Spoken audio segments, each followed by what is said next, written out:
Welcome back to Talking Lead. This is episode 58. Season 2. Season 2, episode 8.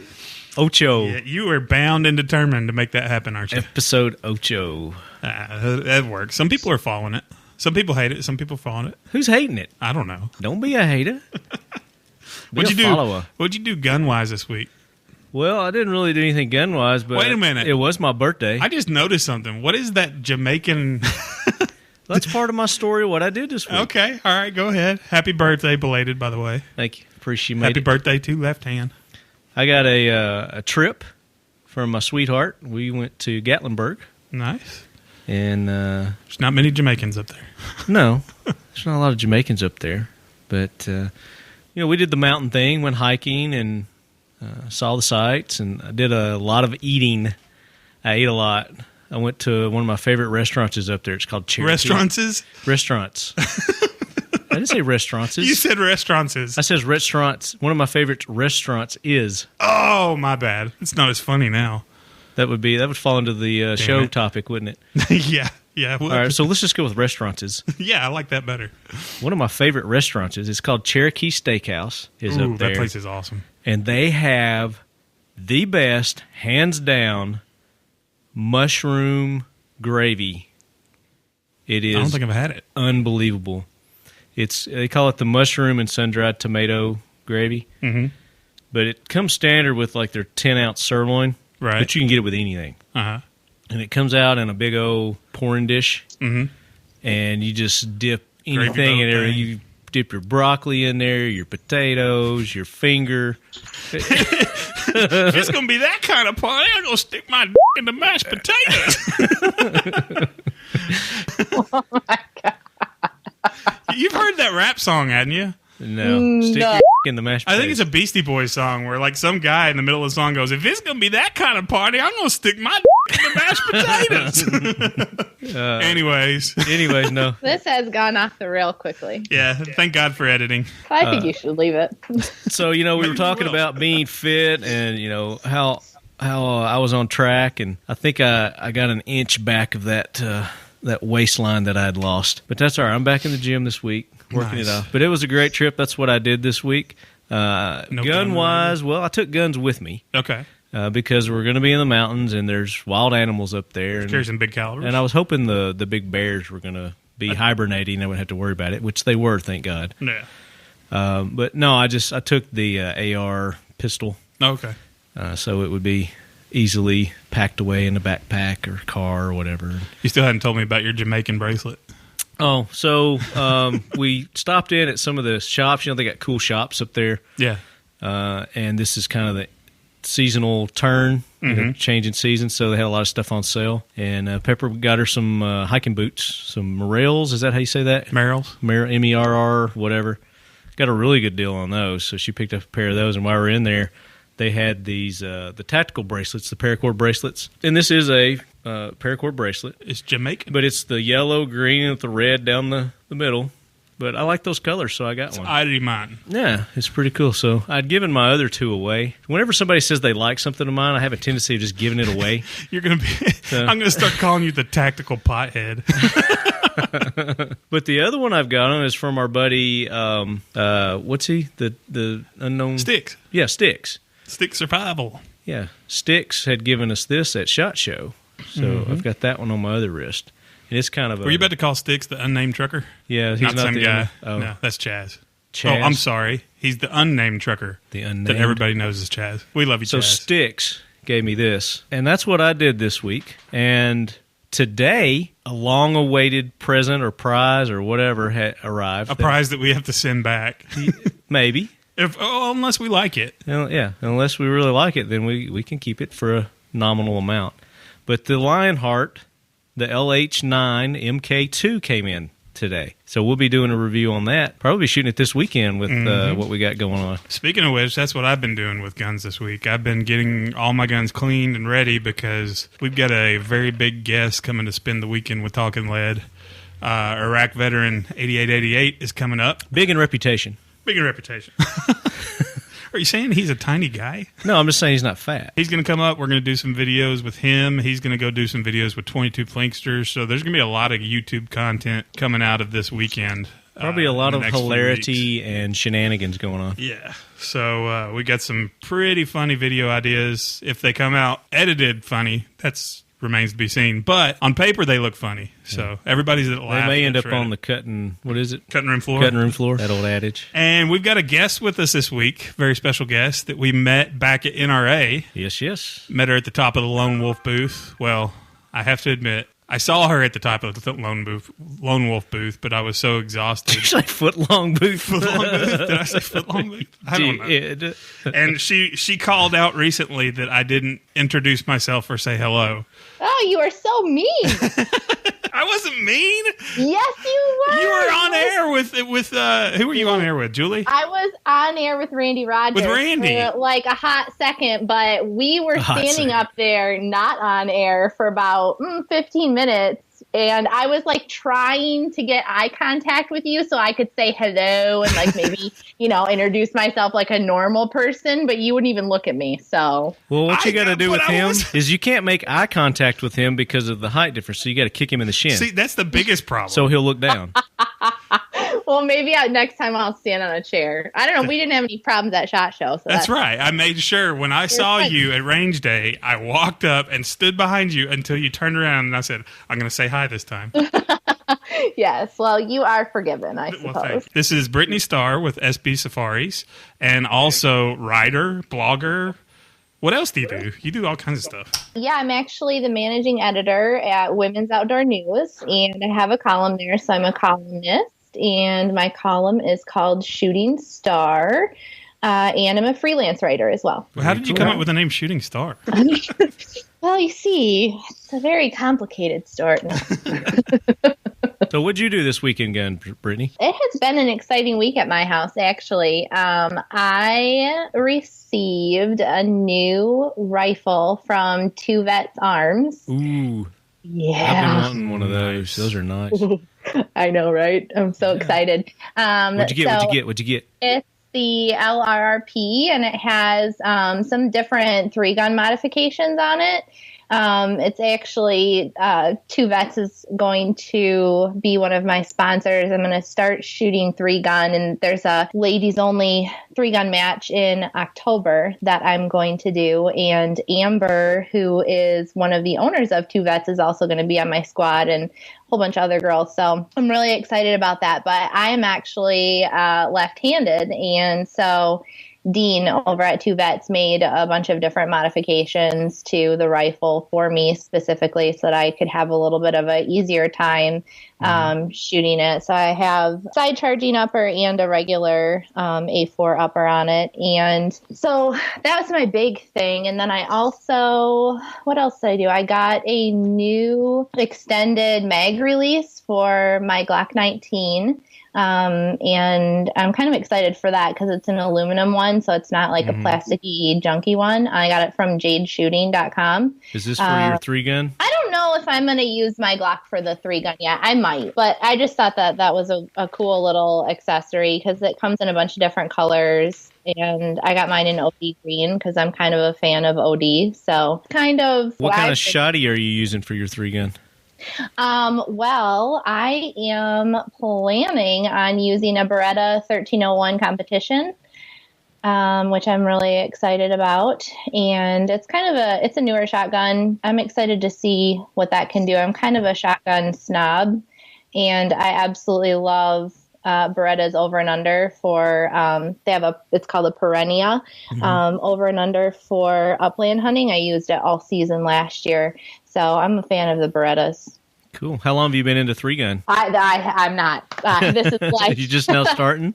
Yeah, this is my cool. My first attempt, and I actually have a friend, Rick Birdsall. He shoots on the pro 3-gun circuit, and he is over. I live in Michigan. He is over in the Detroit area, which is just a couple of hours away from me. So he's gonna give me some lessons and teach me what to do, and so yeah, it should be fun. All right, so Brittany, we've got a set of questions, and it remains to be seen how many they are because it fluctuates.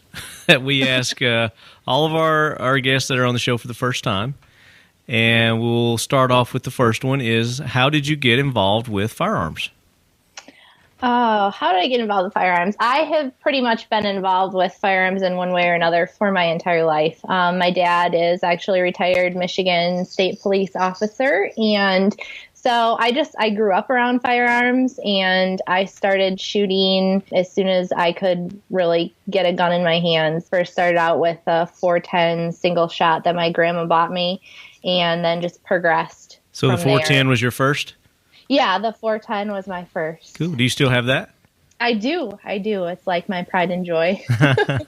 What about when it comes to pop culture type stuff, whether it be a movie, a TV show, books, magazines? If it involves firearms, what's like your favorite right now? What's your go-to? My go-to right now is a book by Mike Deddy called Guns Across the Border. Yeah, I had Mike Deddy. I had the pleasure of meeting him at SHOT Show, and he is so kind, and he actually introduced himself to me, and we had been Facebook friends, and he was nice enough to give me a copy of his book signed, and I am enthralled. I cannot put it down. I'm literally obsessed with this book, and I think it's definitely a must read for any gun owner. I told him I wanted to play him in the movie.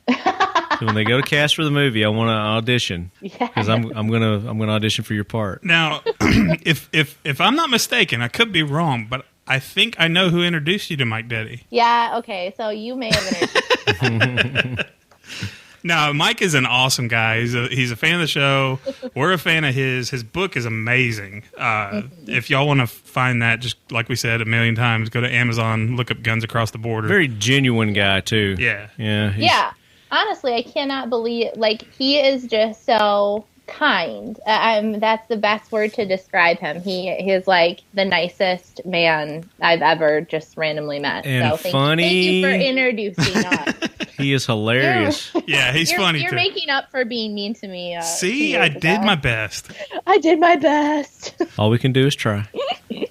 Is there or has there ever been a firearm that you have owned or own that maybe just a little bit of you is a little bit ashamed to say that you owned it? Okay, so the first handgun that I ever bought was a Smith & Wesson 38 revolver. And I'm slightly embarrassed to admit that because it's so typical for a woman, a female, to buy that kind of a gun for their first gun. But it's not. The reason I bought it wasn't because someone told me, oh, you're a girl, you need this gun, or this would be a good starter handgun for you. It was actually because I have a wrist injury. And so for me, shooting a revolver starting out was a little bit easier than shooting a semi-auto with, racking the slide. And until I could actually find a couple of different semi-autos that, the slide racking was a little bit easier on. That was what I carried for a while. So I'm slightly embarrassed to admit that. Well, there's nothing wrong with that. You live and you learn. It's better than having a Lorson 380 or something. I don't know anybody that had that. Well, everybody's got to start somewhere, and until you get something and start, you don't know whether you're going to like it or not, or it's going to be right for you or not. Exactly. But I can't give it up because it was one of those, you always remember your first, so. You're firsty, huh? I can't get rid of it. I'm so emotionally attached to my firearm. Now, do you have a name for it? That one had a name. I can't remember what it was, though. Dang, it's been a while, but that one did have a name. I know my turkey hunting shotgun is called Black Mamba because it's all black and it's deadly. And long. And long. God, we're going so far off track. Off the rails. So what's your carrier right now? Your Glock 19? No, my carry right now, I have a SIG P938 9mm. Cool. Yeah. Yes, I love that gun. It's an attractive gun, but it actually, for carrying, I love the size of it, and I think it's a great size for that. Yeah. I just got a P226, the MK25. Yeah. I really love it. Yeah, that's awesome. That's my first SIG. Has there been a gun that you've had that you don't have anymore that you want to get back? No, I don't know. That's what I'm saying. I'm so emotionally attached to all my guns that once I have them, I don't get rid of. Literally have every gun I've ever owned. And then what's next on your bucket list? I think the Beretta, the 1301, is my next bucket list gun that I want. For your 3-gun? For my 3-gun, yeah. Cool. Well, we're going to talk a little bit more about you and SB Safaris. Right now, it's time for our first Gaby and Guns we've had in 2 months. You know, we had Christmas in December. One this year? Yeah, first one this year. We had Christmas in December. January, she had a training she had to be at. And now we're back to bring her back on. And she's going to kind of launch off our subject of talking about words in the firearm industry that are either overused, used wrong, mispronounced, just stuff that drives you nuts. Yeah. So welcome back, Gaby. It's been 2 months since we've gotten together without Gaby on Guns, so that's been kind of awkward, but we're back. I know. How are you able to handle that? I don't know. Me? It's crazy. We're having Gaby withdrawals. Yeah, I see. No, but thank you. I'm always happy to, be in the show, and I enjoy it. I really have fun. There's nothing wrong with having fun and talk about guns. Exactly. Wow. That's what it's all about. Some people take it too seriously, and they try to make it all super professional. We're like, no, that's not fun. People don't want to come back if you do that. Yeah, I think it all depends on what you're doing, but we have fun. That's great. So tonight's show, we're going to talk about either words that are used wrong in the industry, words that are mispronounced wrong in the industry. You get a pass, though, since you have a different first language. So, we'll give you a pass on some of those words. Yeah. And then you brought up a good point, attitudes that are wrong in the industry, too. So kind of what did you mean by that? Well, this happened not too long ago. I had to contact a lawyer between my book and, trying to trademarks and all that stuff, right? So I'm talking to this person and because he was referred by another lawyer. Let me stop you real quick. Sure. You know what's hilarious about your accent when you say lawyer? Uh-huh. It sounds like you're saying liar. Well, he's a liar. She was a liar. I don't know. That's awesome. Don't change it. Just keep calling. No offense to all the lawyers out there. There's a lot of good ones. Not take it. Okay, I'm sorry. Go ahead. So this guy said, so what is your industry? What is that you do? And I said, well, I'm a firearm instructor. I'm in the firearm industry. And automatically he said, oh, my gosh, should I be scared?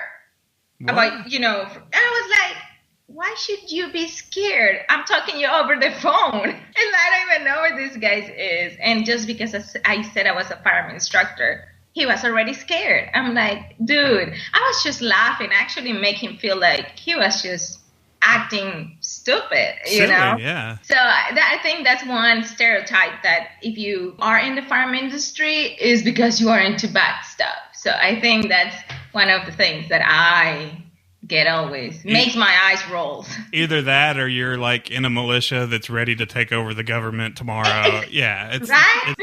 Definitely. And obviously, the typical assault rifle. The which one? Like the assault rifle. Uh-huh. It's like, okay, do you know what that is? Do you know how to even use that? Yeah. Well, and that's one that I get a lot from people that aren't anti-gun, but they're just not into guns a lot. And like, I'll show them a picture of my AR and they're like, oh, wow, that looks like an assault rifle. And I'm like, oh, I just slapped my head. And I'm like, what are you doing, man? That's actually definitely a good one. Assault rifle. Even people that's used by people that aren't anti-gun. They're pro-gun, but they just don't have enough experience. They just think anything that looks like an AR-15 is an assault rifle. And, I was having a class with a lady last night, and she was like, sort of comfortable with guns and all that stuff. And then I asked her, do you know the parts of your gun? And I showed her like a diagram, and she was looking at me like she didn't even know. So I told her, listen, lady, you're getting into the firearm industry. You really need to know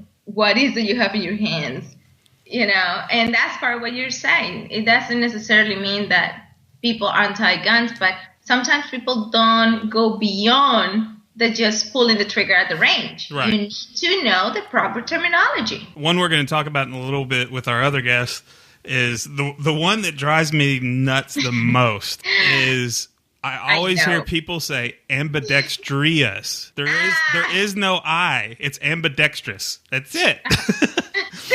And I hear it so many times, like, oh, it's got an ambidextrous charging handle, or it's got an ambidextrous safety, or it's ambidextrous. There's no I. Yeah, that's interesting. That's something I wouldn't have picked. My accent, I would be like, all right, I think he's saying it right. Yeah.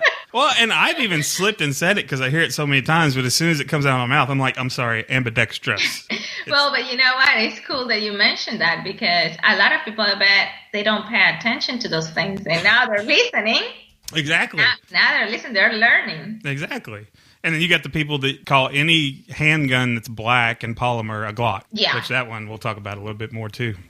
Yeah, or they call just a pistol, they say a revolver. That happens a lot in South America. They say, I have a revolver, and it ends up a semi-automatic pistol, but they call it a revolver. Sometimes I don't understand. It's like, now that a revolver has a cylinder and a pistol has a magazine. Mm-hmm.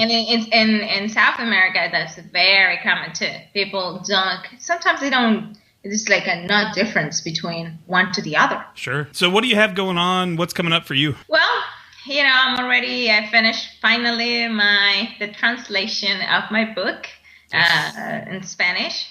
And I'm very excited about it. And now I'm thinking of my second book, which is going to be a continuation of the first one. It's going to be more about speed shoot, but accuracy. All my teaching, everything is about accuracy. And at the end, that's what you want. You want to hit your target, and you want to hit exactly where you want it to. So I have classes next week in Mississippi. Oh, wow. Where at Mississippi? Near Macomb. And they can go to the website and find out. Yeah. I have so many classes around right now that sometimes I get confused, and I don't want to say In April, I'm going to be in Yuma. That's Arizona, right? Yeah, yes. Okay. Yuma, Arizona, and Phoenix. Awesome. That'll be a nice trip. I love going out to Arizona. Yes, definitely. We got a lot of fans that are out in Arizona, too. In Arizona? Mm-hmm. Well, Arizona, it seems to be like super duper, very into that, shooting classes. Oh, yeah.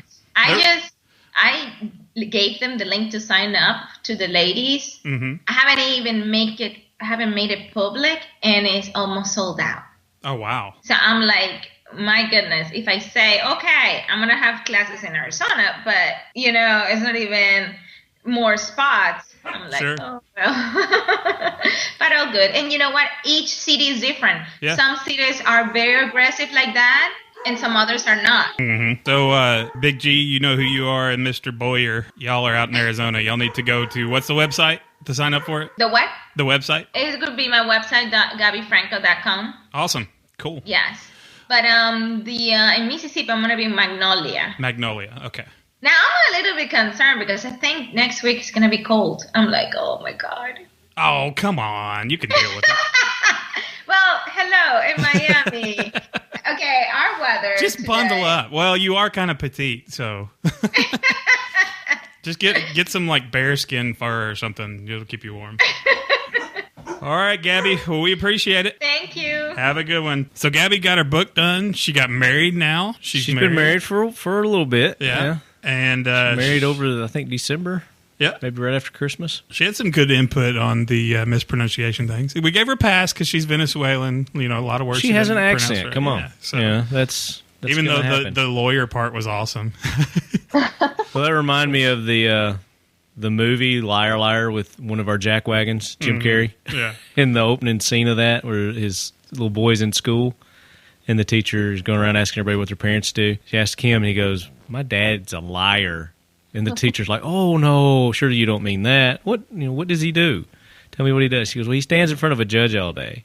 She goes, "Oh, you mean lawyer?" And the little boy's just got this look on his face like, what's the difference? It's hilarious. Good joke. Kiss my ass. That was awesome. Wait, did you just snort? Yeah.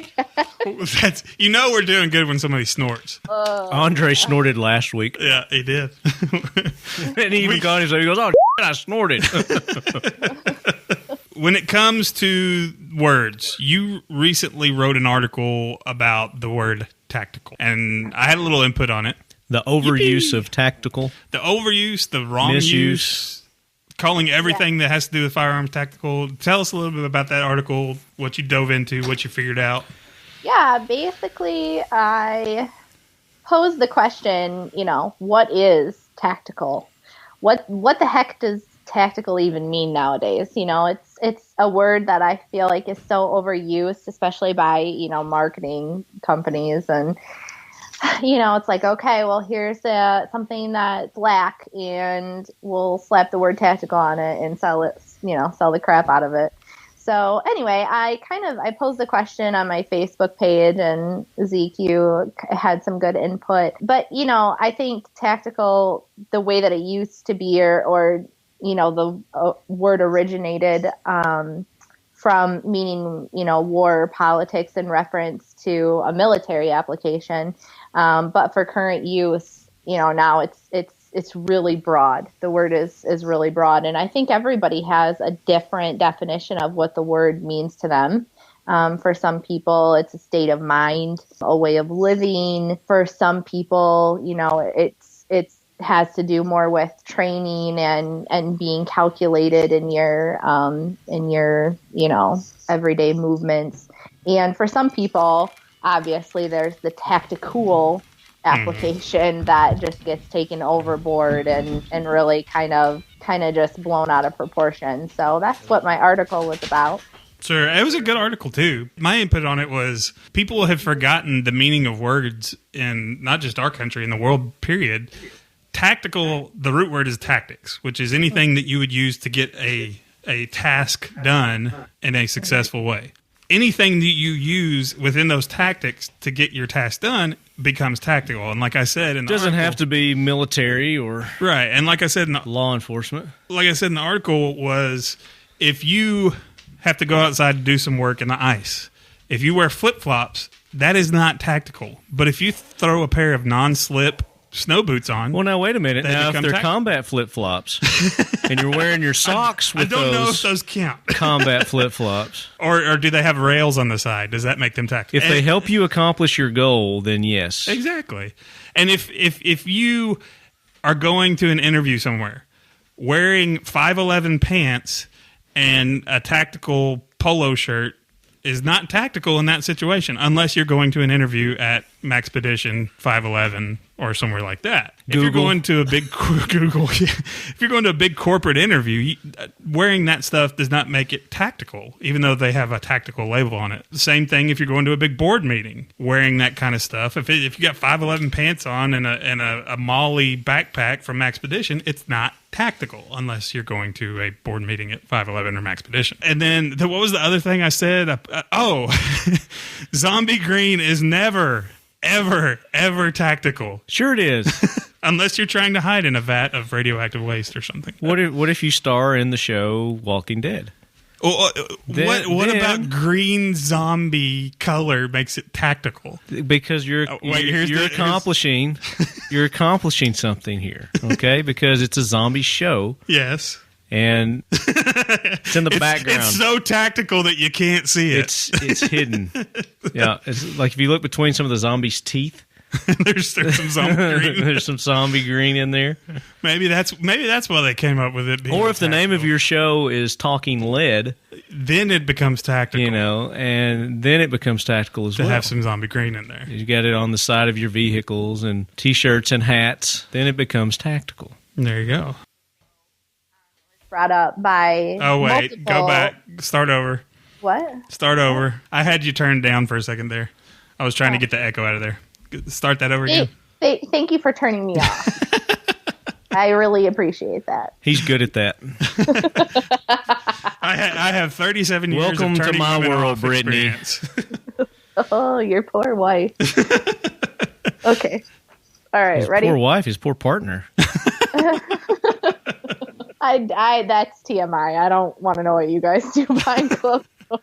Well, I said 37 years of turning women off, so unless you've got something hidden that I don't know about. Oh my God. Okay, are you ready? Yes, go ahead. Okay.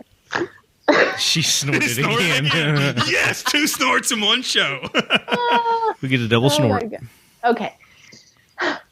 So So I forgot what I was even saying. You were saying the reason you... Tactical. So I thought it was cool to kind of see what everybody's different answers were as far as, what they thought the meaning of tactical was to them.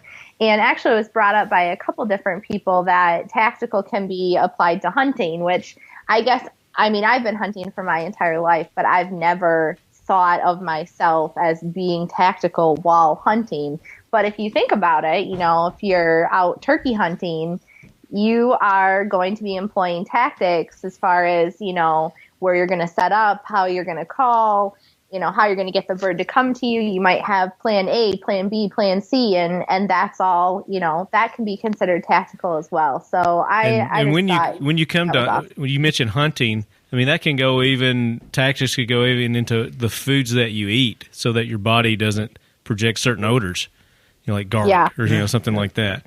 The laundry detergent that you use. Nicole McLean went into a big, list of things, rituals that she does, before her hunting expeditions. And that's part of her tactics of going hunting. Yeah, sure. Depending on what kind of hunting you're doing. Thankfully, turkeys don't really have awesome sense of smell. Otherwise, they would be invincible. So, but with turkeys, they have amazing eyes. So you have to have everything camouflaged. That is true. No. That's why you wear zombie green, because they can't see zombie green. Yeah, that's why you wear that pink camo that I see everybody. Yeah, because that's tactical. It's really tactical when you're hunting flamingos. Well, if you're working in a cotton candy factory, or if you're hunting for a husband, that may come in handy. Yeah, and there's lots of other words out there that are misused and misrepresented. We put a listener poll out. One of the ones I want to throw in the mix was this one. I don't know why it drives me nuts so much, but there's so many people out there, and I never really called anybody out on it, but it's just one of those things where when they say it, it cringes, kind of like when you're at a gun shop and somebody says clip. Well, which I just got that today. Yeah. A big dose when I went to pick up the Lionheart. It was older fellas, too, that I noticed that do it. Yeah. More than the younger generation. The guy he went in looking for a 1022, and showing us some 1022s. He goes, "What kind of clips you got for this thing?" He got them long clips. Yeah, he got them long clips, and the guy's like, "Well, let me see. I don't think she's ordered any clips lately, but let's go look and see what kind of clips we got over here. See what kind of magazines we have." Yeah, that's one. But the one that drives me nuts is ambidextrous. Ambidextrous is spelled AMBIDEXTROUS, but so many people say ambidextrous. They throw an I in there. Or if they're like me, they say ambidextrous. Ambidextrous. And it's like all the time, I'm like, oh yeah, it's got an ambidextrous charging handle. It's got an ambidextrous safety. And I'm like, I never call them out because it's a simple slip. I say things wrong all the time, but that's one that just grates on me every time people say it. It's like, it's ambidextrous. Ambidextrous. Well, now you got me wondering how the heck I say it. Just take the I out. There is no I. Ambidextrous. Can I just say ambi? Is that okay? Yeah, that counts. Shorten it. That's cool. You use both. I don't know. I don't know if I've been messing that one up or not. I hope not. Or we can make a new word just called ambidex. That'd be cool too. Or not. Left hand's looking at me like I'm retarded. No. And she said or not. So we will skip that one. Ambi's good. Ambi's fine. And then you got the people that think any handgun that's black that has some polymer on it is a Glock. Oh, yeah. I've heard, and I'm guilty of it. When I was younger and I wasn't, well-versed in anything but like a 22 and a hunting rifle, I thought any gun I saw on TV, whether it was a high point or a SIG or an actual Glock, I thought if it was black, it was a Glock. Oh, that's a Glock 9. And I always said a Glock 9. I think it was from my hip-hop listening days. Because that's all you knew. Yeah. Glock 9. It's called education. Yeah. Ignorance is bliss. Like, we do a lot of stuff with shopnsg.com down at Northside Guns, and I'm in there all the time, and people come in and, let me see that Glock, and they're pointing at the high point. I'm like, no. Or... That's when you have to share your knowledge. Assault rifle. Oh. Let's go into that one. Yeah. And a lot of these things are because of politics and politicians that go and they make them buzzwords. Well, that's one thing, like Gaby and I said earlier. You can have friends that are pro-gun, but they're not that educated in the gun world, and they'll see pictures of like an AR, and they're like, oh man, that looks like an assault rifle. Cool. And it's like, no, don't say that. It's not an assault rifle. It is an AR-15. So what's like the or it's a brand name. It's a Bushmaster. It's a Rock River Arms. It's a, and that's the way that I would prefer that people refer to ARs instead of this Coke broad spectrum or pop. Yeah, kind of nomenclature that people have thrown on. Well, kind of like rifles, kind of like 1911s. I hear so many older guys call 1911s Colt 45s. Oh, that's a Colt 45. Really? No, it's actually a Kimber. That's weird. Yeah. Well, I think it's from the ACP automatic Colt pistol. So I think it's because it was the people, one that was around forever, and that's just kind of what they got used to. Yep. I think the younger generation, you don't really. No, I don't hear that much. Like my dad, hi Dad. My dad has said Colt 45 before. Did your dad listen to the show? Yeah. Really? He does. Dad just got put on blast. No, I didn't put him on blast. I don't think any of my family members listen. 45 oh, wait, before. my brother does listen. Yeah, he listens. Love you, Dad. My mom doesn't know what the internet is, basically. Is this just talk bad about your family? No. I just told my dad I loved him and said he only said it once, but I remember hearing it. Back to the assault rifle thing. Assault rifles are. Let's get back to your dad. No, seriously. What about assault rifles? Didn't you pull up the definition of assault rifle? No. Oh, I thought you were doing that. You want me to do that? Yeah, do that. If you did your job. I don't have a job. You want Wikipedia or do we want... Do Wikipedia. Let me see if Webster has one. That way we can compare the two. I doubt it'll be in Webster's. Webster's will probably be the definition of assault and then definition of rifle. Yeah. But it started back with the Sturmgewehr. An assault rifle is a selective fire, selective between semi-automatic, fully automatic, and or burst fire rifle that uses an intermediate cartridge and a detachable magazine, not clip. Assault rifles are the standard service rifles in most modern armies. Note the difference between the assault rifle and the battle rifle. Assault rifle uses smaller cartridges and are used at closer ranges than battle rifles. The larger sized rifle cartridges used in battle rifles make fully automatic fire more difficult. Fully automatic fire refers to an ability for a rifle to fire continuously while the trigger is pressed and held. So it's saying that the only assault rifle is fully automatic.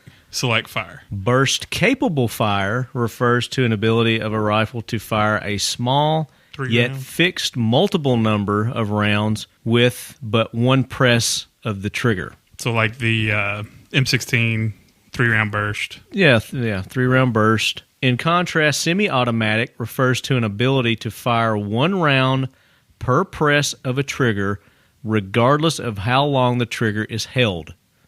The presence of select fire modes on assault rifles permits more efficient use of rounds to be fired for specific needs versus having a single mode of operation, such as fully automatic, thereby conserving ammunition while maximizing on-target accuracy and efficiency. So that's Wikipedia. Long story short, to be an assault rifle, it has to have the ability to shoot fully automatic. Correct. Okay. So no, an assault rifle is a selective fire. Select fire, either burst or selective between semi-automatic, fully automatic, and or burst. Okay, gotcha. So there's got to be two modes there. So the two keys are either full auto or burst. Correct. If it doesn't have either two of those, you've just got a semi-automatic rifle. Really think that the word assault is kind of just a throwaway word? It is. I mean, who thought of these definitions? And if you really think about it, when you use fully auto, if you use full automatic rifle, it's for suppressive fire, typically. It's not something you use when you're assaulting someone. The term assault rifle is a non-direct translation of the German word, Sturmgewehr. Sturmgewehr, literally storm rifle, as in military attack. The first fully automatic. The name was coined by Adolf Hitler as a new name for the Maschinenpistole, Pistoli, whatever. Yeah, that. 43, subsequently known as the Sturmgewehr. Sturmgewehr 44, the firearm generally considered the first assault rifle that served to popularize the concept and form the basis for today's modern assault rifle. Ooh, wait, let's do a word association like gun grabbers always do to us. If they're calling it an assault rifle was dubbed by Hitler, so they're Nazis. That's what they do to us all the time. Let's do it back to them. The translation assault rifle gradually became the common term for similar firearms sharing the same technical definition as the STG-44. In a strict definition, a firearm must have at least the following characteristics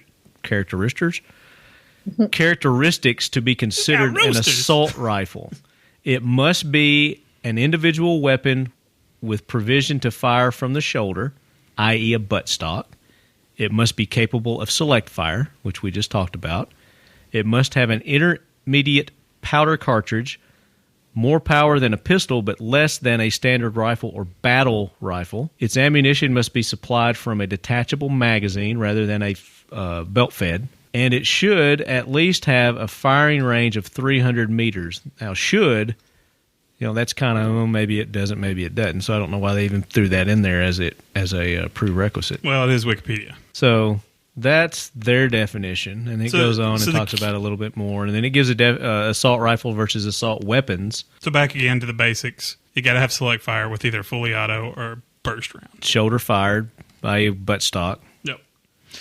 And it has to have a detachable ammunition source, magazine, i.e. magazine. And then there's another one. Not clip. Another one that people misuse all the time is they say, oh, that's an automatic. Well, it's typically a semi-auto when I'm talking about this, because sometimes they'll come into gun stores and talk about a 1911 or a Glock as an automatic pistol. It's semi-automatic. It's one round per trigger pull. It's like semi-annual. Then carbine is another misused one. Carbine is what? It's a shorter rifle. And a lot of people think that if they have an AR, it looks like a M4 carbine, that it's a carbine. It's not. It's got to be a short rifle. You want the definition of the carbine? Yeah, look up carbine. Got it right here. A carbine, from French carabine, is a long arm but with a shorter barrel than a rifle or musket. Many carbines are shortened versions of full-length rifles, shooting the same ammunition as opposed to standalone designs with generally lower powered ammunition.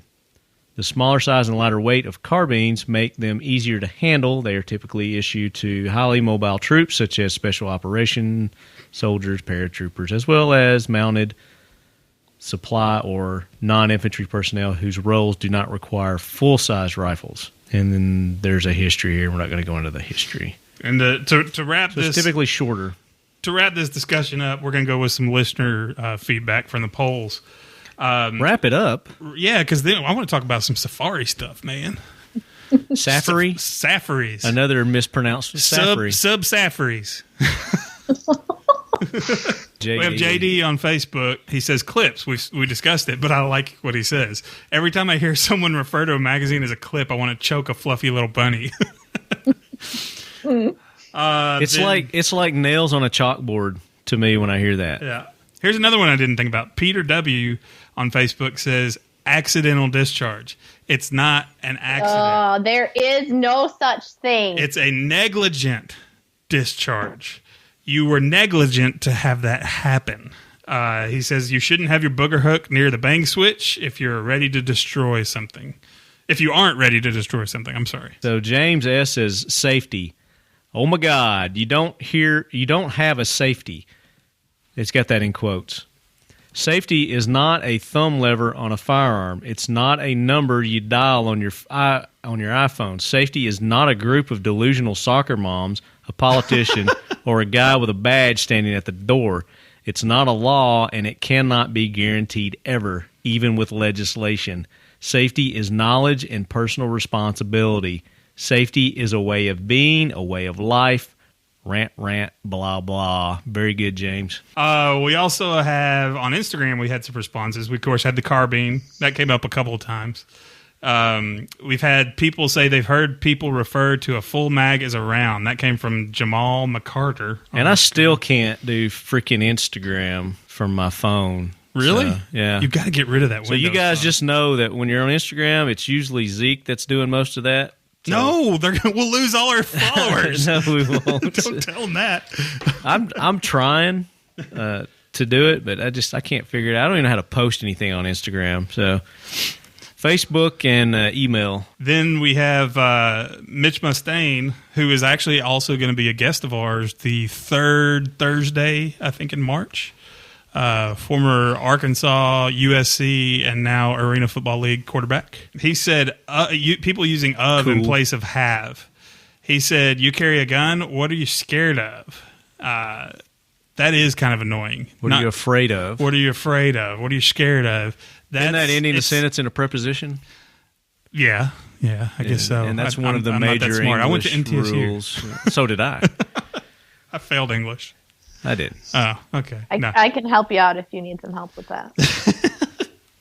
She is a columnist, by the way. It's not necessarily the word. It's just people always asking, what are you scared of? What are you afraid of when you have a firearm?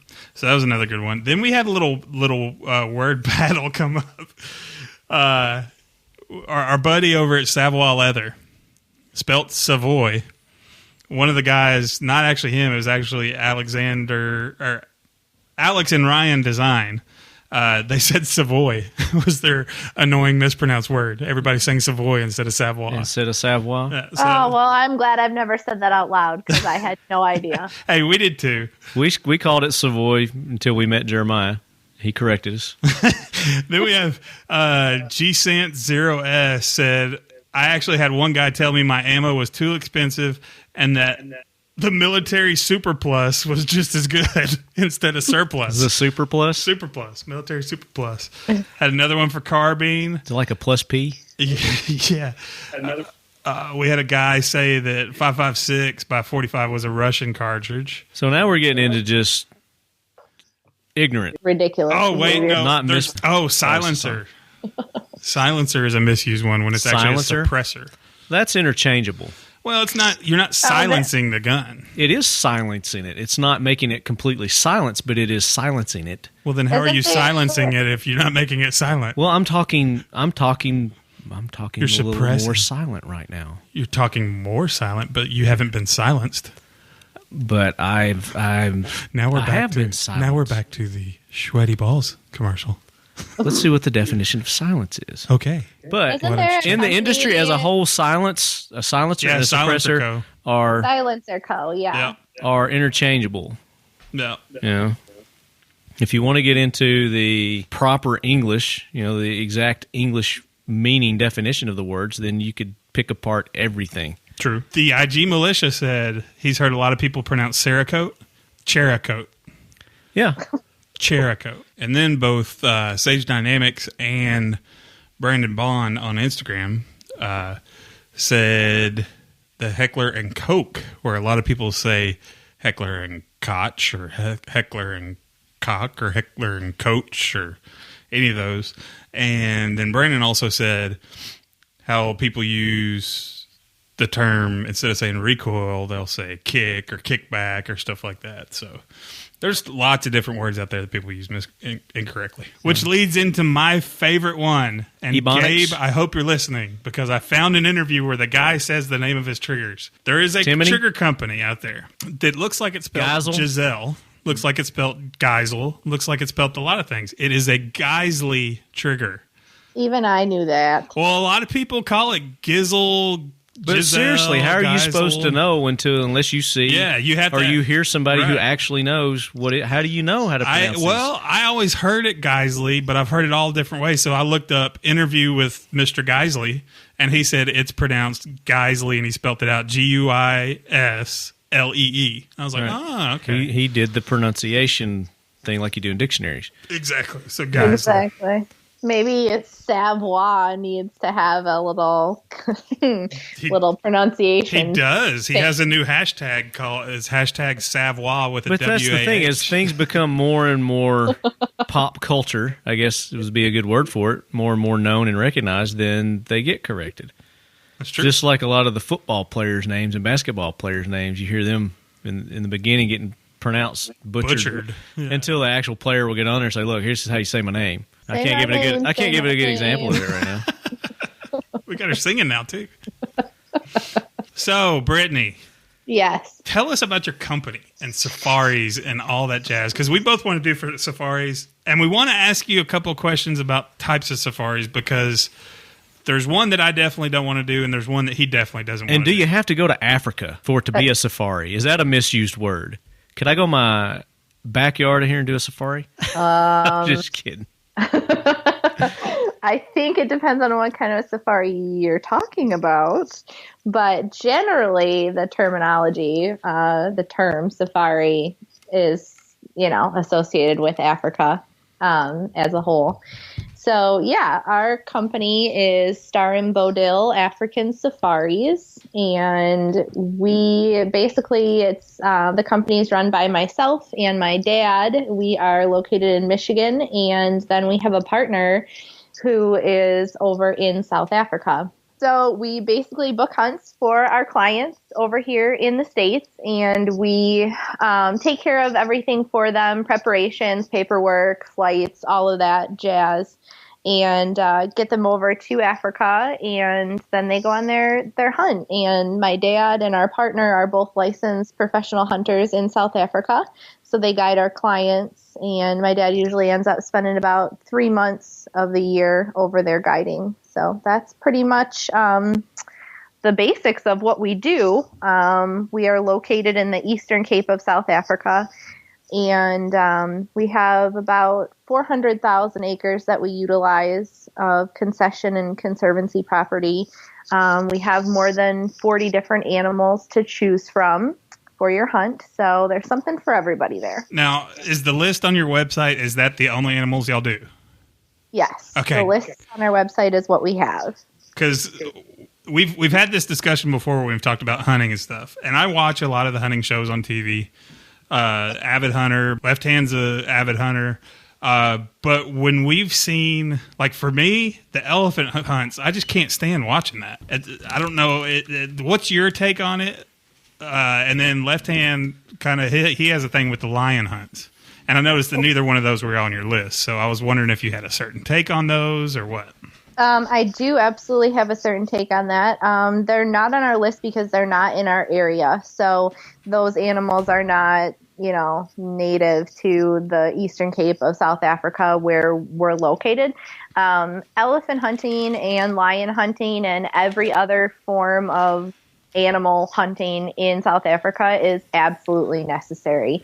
There are parts of Africa where elephant hunting has been it's been made illegal, and the elephants there are absolutely overrunning the entire area. They're killing people, they're trampling people, they're killing all of the vegetation, they're knocking over all the trees, they're stepping on people's houses and their little huts and stepping on people, and it's absolutely just, they're rampant. The elephants are absolutely destroying everything because of the overpopulation and lack of hunting.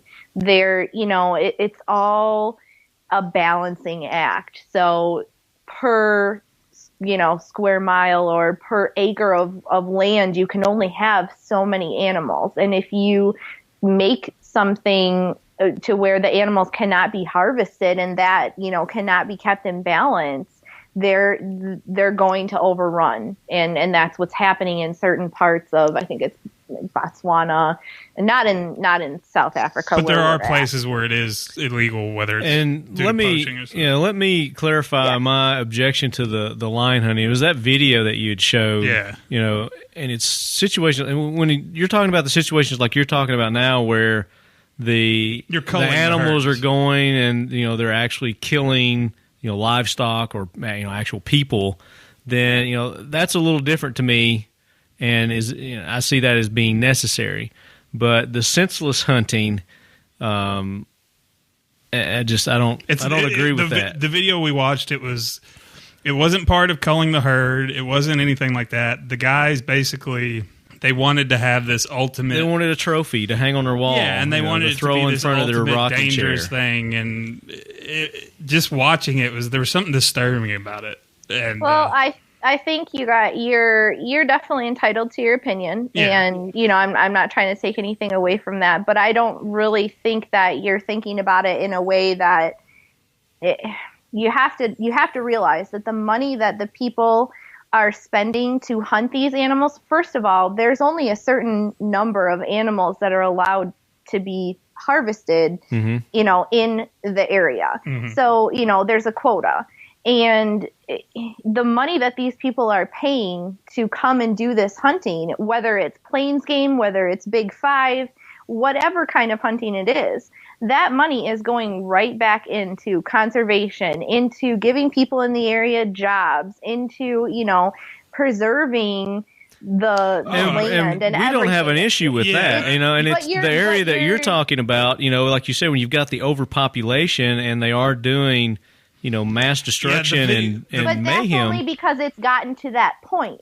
See, now what you're saying is, these people just wanted to come and shoot a lion. Well, these people just wanted to come and shoot an impala. Like, that has to happen because there has to be, those numbers have to be kept in balance. Right, so and we're not arguing that point. We're talking about the areas of the country where they're not overpopulated and where there's not an issue with them. Well, and what we're talking about, it was a very kind of clandestine black market video that we saw.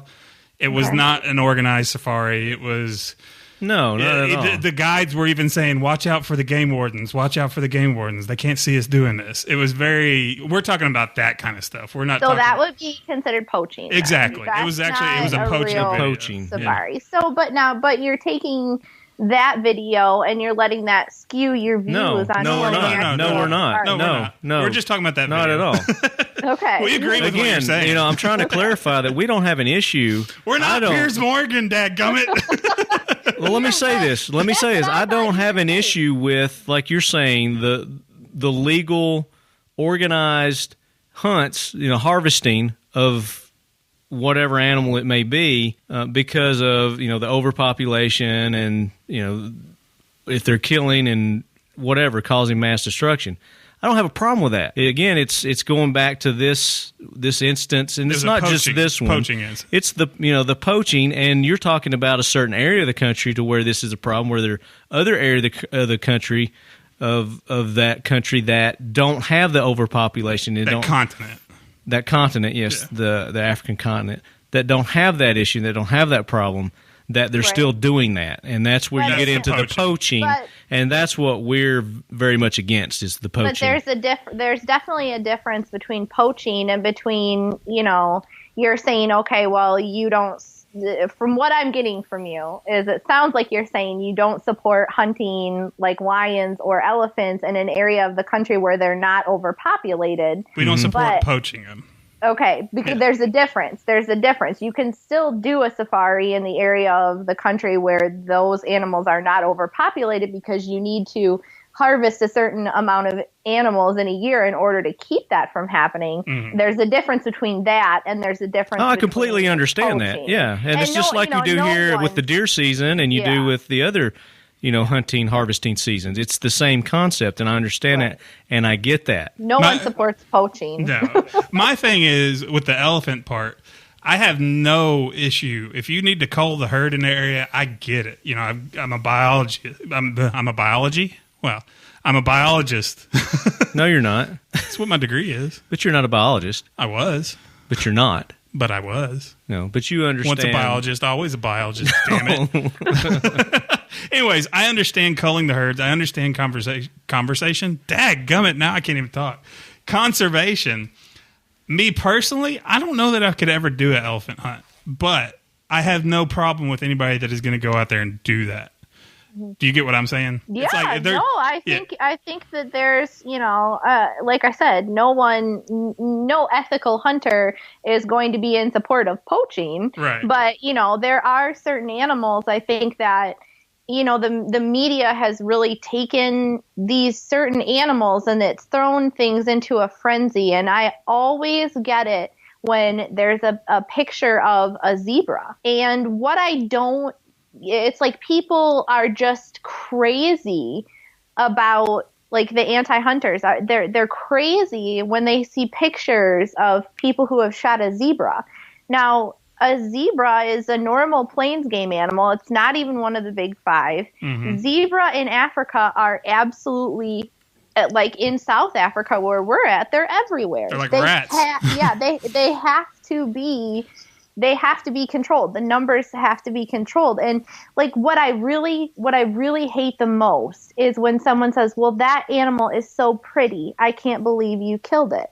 So, okay, so you think a zebra is pretty, but so that means if you don't think an impala is pretty, so you don't care that I killed that? Why is it about whether or not the animal is pretty? Like all animals population has to be controlled. It has to stay in balance, or else you're going to have those overpopulation issues. It doesn't matter if they're pretty or not. Right. Even with, I'm not saying, listeners, disclaimer, I am not saying kill dogs. But you do have to control the pet population. If you are not planning on breeding your dog, have them spayed or neutered, because but the reality of it is thousands of dogs are being killed every day because of the overpopulation. Exactly. You just don't see it, and that's why we have all these humane societies and ethical ways of putting them down. And we've discussed it on the show before too. When you're culling a herd, if you don't control that population and you just let them run rampant, the stuff that Brittany's already talked about, the death of humans, the destruction of property, all that's going to happen. But guess what? They're going to have a very inhumane death because they're going to starve each other to death out because there's no food. Oh yeah, that's definitely. I mean, there's not enough food for every animal, so they're all going to die of starvation, or the ones that are weaker and can't get the food. So it's just going to be a long, painful death for them. What is the coolest hunt that you've been on over in South Africa? I've been going to Africa since I was 16, and I've been very fortunate in my life to have those opportunities. And my dad and I, have been going together, and eventually we started this business. And I think every single one of my trips to Africa has been special in its own way. In one way or another, there's something about, those 10 days of hunting that has been special in and of itself. But I just have so many memories from that. And I think really just getting to spend time with my dad and time for us to hunt together and see, and honestly, it's not about, I saw this thing on Facebook the other day, and it was just like this, scenery picture, and it said anti-hunters think that hunting is about killing, but actually it's about living. Mm-hmm. It's about those memories that you make when you're out there, and the things that you get to see, and just being in this other part of the world that it's like not everybody gets to go to Africa all the time, so it's all pretty cool. Yeah, I want to go on one of the Cape. Is it Cape buffaloes? Yes. Or is it the Cape Cod buffalo? Yes. Oh my gosh. Should I tell that story? Yes. Okay. So I'm traveling to some other state to do a banquet. They have Safari Club International banquets that we go to, and I go and I set up my booth and we sell our hunts and whatever. So I go to check in, and the guy at the check-in is like, just asking me the normal questions like, "Oh, are you here for business?" "Yeah." "Oh, well, what do you do?" I said, "I own a safari company." And he was like, "Oh," and he just had this look on his face, and he was like, "I'd like to go hunt one of those Cape Cod buffaloes." And I looked at him and I busted out laughing. I could not help it. I felt bad because I basically laughed in his face, but it was the funniest thing. Like, I've never heard anybody call it that before. And then I, of course, posted on my Twitter and my Facebook, and everybody was coming up with all these funny things, like all the, permits that you'd have to get for it. And does the buffalo talk with a Princeton accent? Smoke a pipe. You just smoke a pipe and talk about Princeton and Yale. Lovey.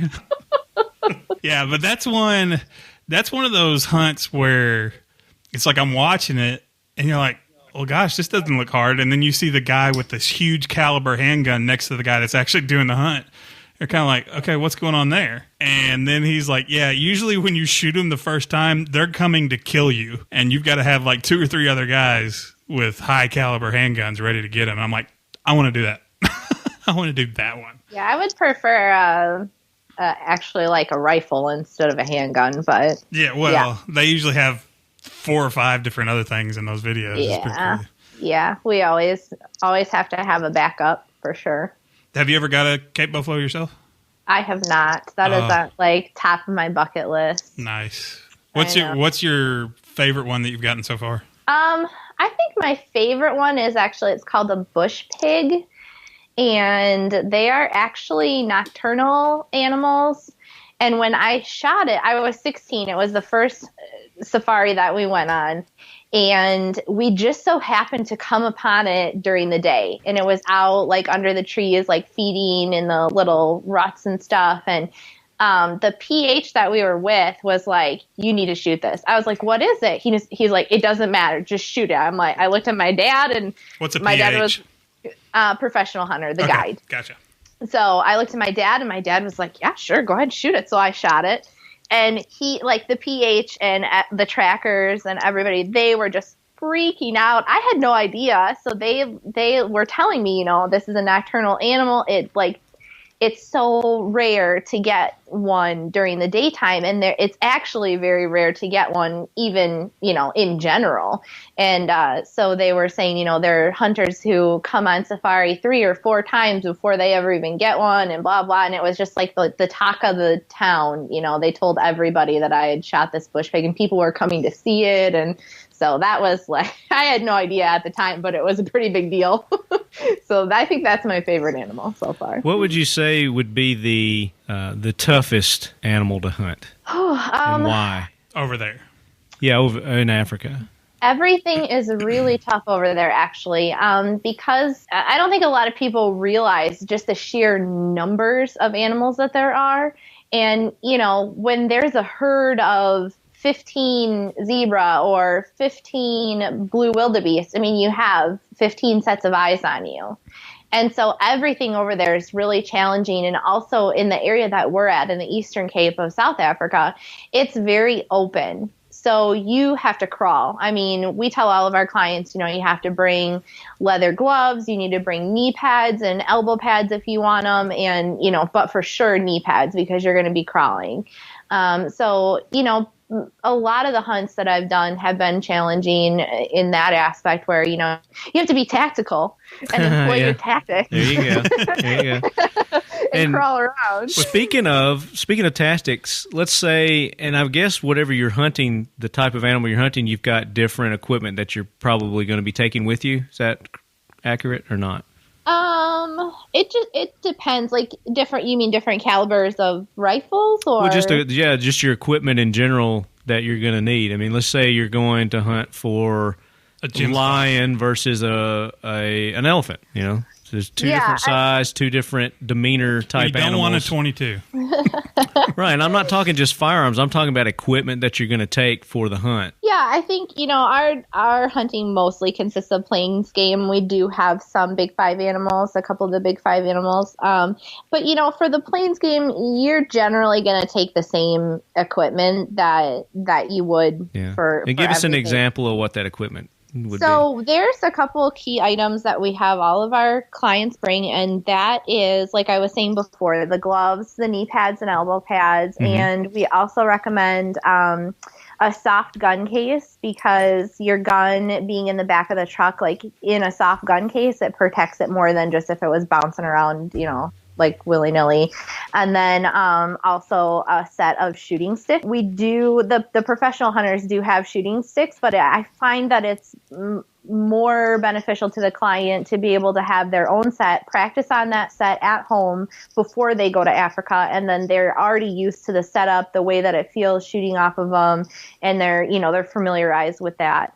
Some other piece of equipment, obviously binoculars with the harness system, that's key. Your PH, your guide is going to have his set of binoculars, his or her set of binoculars, but they're going to be on the harness system, and it's a kind of a pain in the rear to take it off there and hand it to the client. So having your own glass, your own optics is always a good thing. But other than that, just the clothes and a really good pair of hiking boots and your rifle. Now, the main thing that's going to change depending on what you're hunting is going to be the rifle and the caliber that you're shooting. So that's really the big differentiation between, going from plains game to the big 5. Now, I personally take a 7 mag when I go. My dad prefers a 30-06, but I've hunted, all my safaris with my 7 mag, and that's my go-to. And we really recommend that our clients bring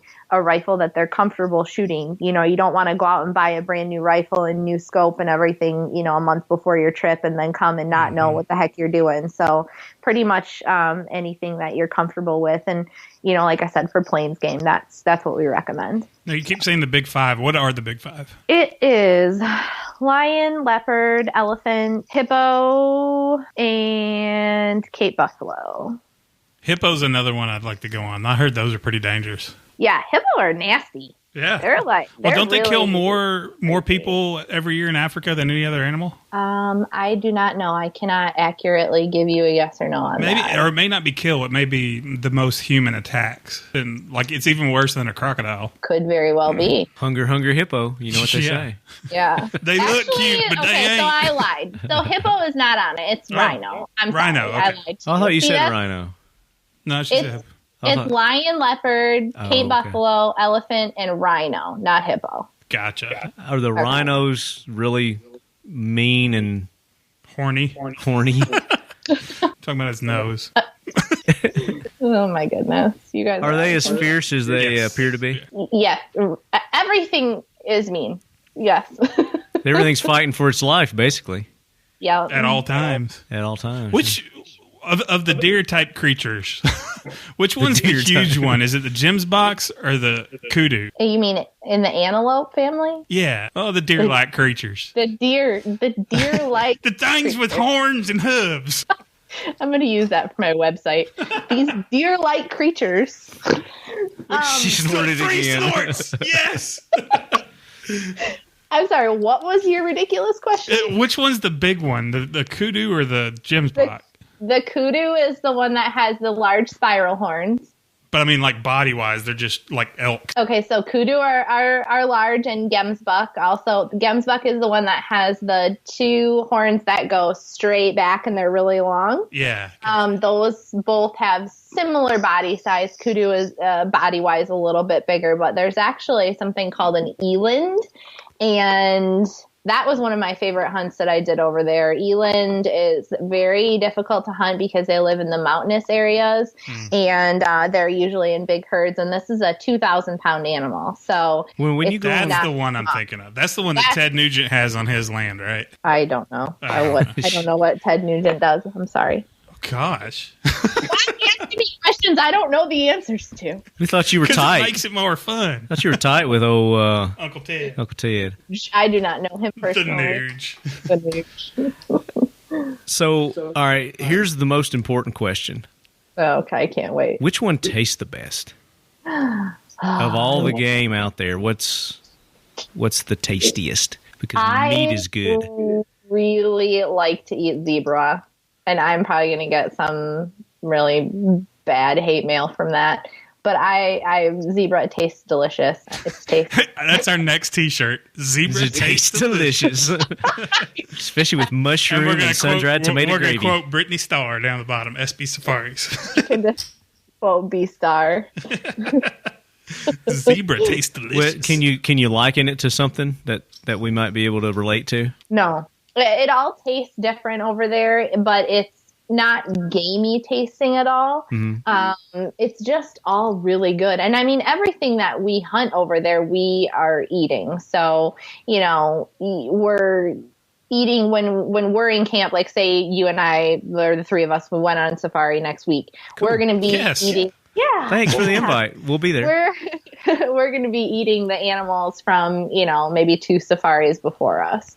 So it's all, sustainability, but, it's just so good, and you can't explain it. It's like actually going on the hunt. You cannot explain Africa in general or hunting in Africa to someone who hasn't been there, because no matter what you say, they're never going to really understand that feeling until they actually experience it themselves. All right, before we let you go, you've got to give us a really cool hunting story. A really cool hunting story? Funny. It could be funny or... I don't know. Or scary. Scary works too. Yeah, scary works. Well, we're always doing something ridiculous. My dad and I like to play jokes on each other. And one year now, so disclaimer, he is absolutely terrified of snakes. And welcome to the club. So, like, he'll be mowing the lawn and I'll see a gardener snake and he'll jump and scream like a little girl. And that is not overreacting, okay? No. Get off his back. I do the same thing. So he brought it upon himself to bring a rubber snake one year when we went to Africa, and he was playing jokes on people in the camp. Now, see, that's just wrong because, like, what is it? 5 of the most deadly snakes in the world live in Africa. Oh, yeah. It's just well, that's something that a lot of people don't think of when they go on a safari is all the critters that are out there that could get you, too. Yeah, I mean, we really... Not so much? The snake thing is an issue, but at the time... Spiders... Not really. It's snakes more than anything. I've never Lizards. really even seen a big spider over there. So what do you do with the rubber snake? Man-eating beetles. So he was scaring everybody, and so I got the rubber snake out of his bag one night after dinner. He was doing something. I went in the room and I got it, and I put it in his bed so that when he pulled the covers down to get in bed, he saw it. And I was in my room, and I heard him screaming all the way into my room, and he was so mad at me. But we're always playing jokes on each other and, just doing something stupid. And I don't know, a scary story would be, I wasn't there for it personally, but one year while he was guiding, they had some ostriches on the ranch that he was hunting with a client. And the ostriches, I guess they were in their mating season, and the client was trying to shoot an animal. They didn't realize, my dad and the client, that the ostrich had come up behind them. Oh, wow. And so it's like they tried to get out from this tree that they were under. The ostrich was there, and my dad had left his gun, his backup rifle in the truck, which was a stupid move. And the ostrich attacked my dad. Oh, and wow. it kicked him and it knocked him down, and then it was on top of him and it was pecking his trying to peck his eyes out, and he had to grab the beak, and it was ripping his pants and everything with its feet. And so he ended up, the client had to shoot it off of the top of my dad because it was trying to kill him.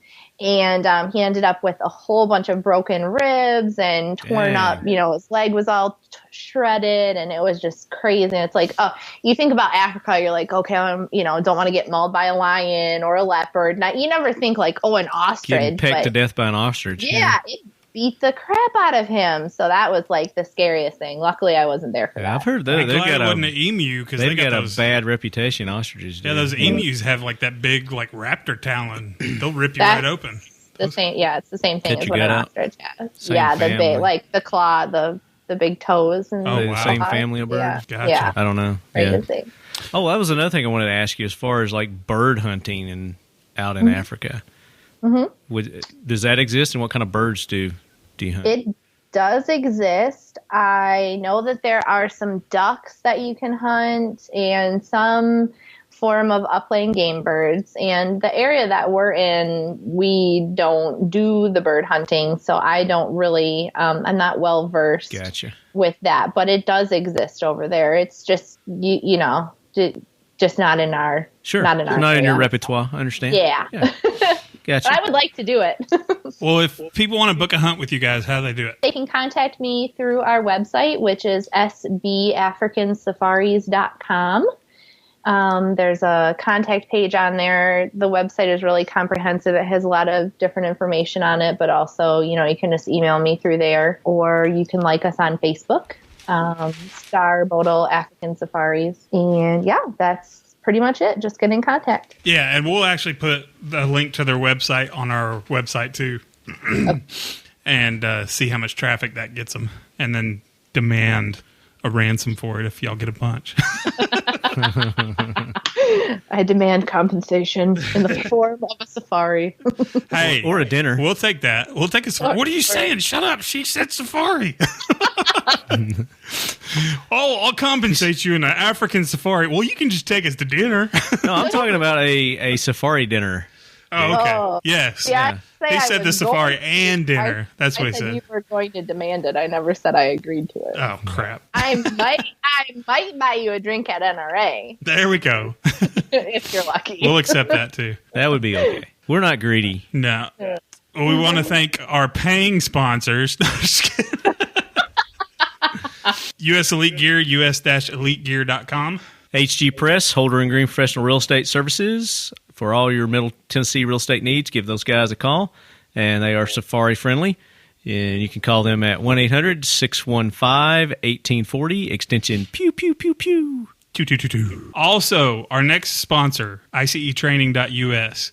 It's our buddy Rob Pincus. He was our first sponsor for the show. He is trying to get on the NRA board of directors. So he is going to get on the board of He is NRA. going to. So if you are a lifetime member or you received a ballot because I think it's 5 years consecutive member that you've been a member of the NRA, if you get that ballot, put in Rob Pincus, Bexley, Ohio as your write-in for that NRA board of directors. You can go to our Facebook page to see exactly how you need to do that. Yep. And if you are a lifetime member or the 5-year whatever, and you haven't received your ballot, contact them and have them send you one. Yep. So if you want to that. get training from Rob, you can go to ICE Training. That's ICEtraining.us. And he's starting his new year tour. Yeah, he's taking off to training. Europe this weekend. And he's going to be in Europe this weekend. But we're going to have him on Next week to talk about his new tour that he's got coming up. Yep. So be looking forward to that, guys. And then we've got a lot of videos that we'll make this that weekend. are coming up. I mean, we still got a bunch that we haven't put out yet, Yep. but then we're going to be doing finally some more. We finally finished the SHOT Show videos this week. We got them all wrapped up? We got them all wrapped up.